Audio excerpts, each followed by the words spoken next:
Hundreds of journalists from around the world are here on the yard for tonight's historic event. Though getting on these risers or anywhere in this area will be proven difficult without one of these. According to Statista, 1 in 5 Americans are actually considered Gen Z, and in this upcoming election will represent 48% of eligible voters, almost half of the voters in the country. Within the next 4 years, that number will become the majority. But statistics also say that gaining support from this demographic is difficult due to their passion in political activism and their radical-like views. Did you know that this iconic mural behind me depicts William and Winifred Lee, owners of the first and oldest Black-owned flower shop in the district? Murals like this one give a story to a face and give people the opportunity to learn more about their history. Reporting from Washington, D.C., I'm Jordan Pascal with News Vision. With solutions being discussed and our young Black boys being informed and cared for in this panel, this idea of prevention, not detention, seems to be the future in raising our young Black men. Yet what happens when we leave school and we graduate and enter the real world, where our injustices seem to come in droves, no matter what we do? Reporting from the Congressional Black Caucus in Washington, D.C., I'm Jordan Pascal with HU News Service.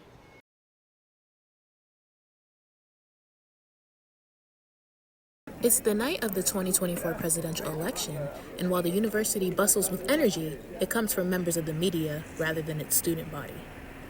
Hundreds of journalists from across the globe have access to the campus of Howard University, where they are covering Vice President Kamala Harris's election night watch party as she returns home to her alma mater.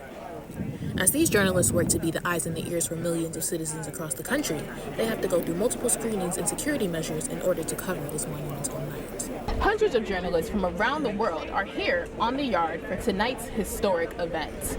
Though getting on these risers or anywhere in this area will be proven difficult without one of these. For some, it's their first time covering a presidential election. It is my first time here for an election.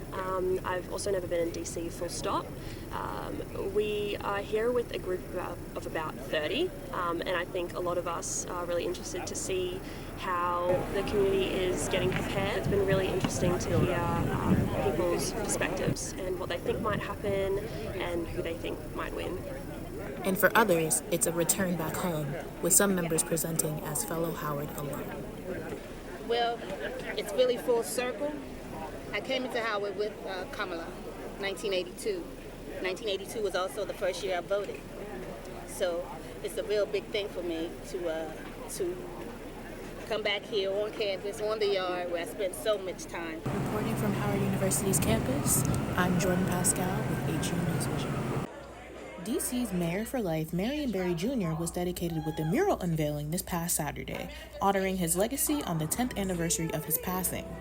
Commissioned by Mayor Bowser and the Barry Foundation, the DC Department of Arts and Humanities selected a group of talented artists to help create this memorial. The project was led by art collective Creative Junk Food, more specifically co-founder Nabi Bilal, who describes his excitement for being selected for this special installation. Yeah, just happy. I mean, as an artist, I think all artists crave acceptance because, not all audiences accept all artists. So to be validated as like, hey, you guys are the chosen team to do this was a joyous feeling. Under his company, Creative Junk Food, Nabi has worked on countless projects across the district, majority of the subject matter depicting the rich history of DC and some of its well-known figures. Though making sure to include every detail for this project was proven difficult. If we were to lay out every major historical detail that Marion Barry's legacy represents, we'd be here for 10 years and we need 10 blocks to put that mural up.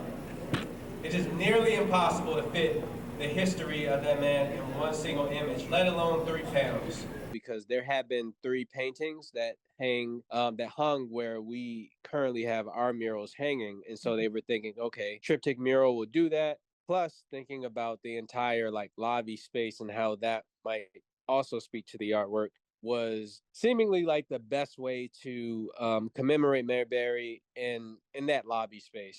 After 2 years of delays, changes, and setbacks, the team finally got to reap the benefits of their hard work with the mural that is both an homage and a piece of beautiful art. And though it took longer than expected, Nabi thinks that the mural was the best decision they could have made for the project. In this city and in cities across America, the medium of art is being used to transform spaces, and art is transformative in its nature. So when we start thinking about mural depictions and things like that, I think inevitably we know that there's a story to a face. And the hope is that you will do the research to find out more.